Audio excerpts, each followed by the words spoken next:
Arabian farms की जानिब से फैमिली गाला और अजीमुशान इफ्तिताही तकरीब का इनेकाद किया गया, जिसमें हज़ारों की तादाद में इन्वेस्टर्स, बिल्डर्स और डेवलपर्स ने शिरकत की और इसके अलावा हज़ारों की तादाद में सार्फिन भी शरीक हुए।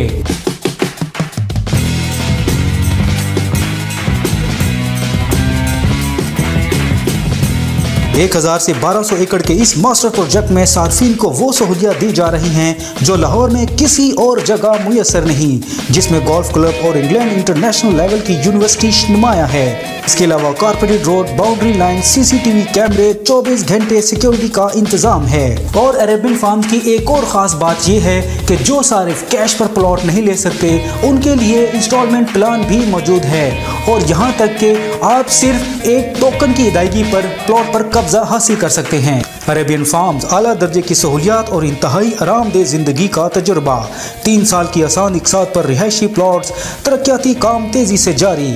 तो देर किस बात की, अभी अपना फॉर्म बुक करें और बेहतरीन डिस्काउंट हासिल करें।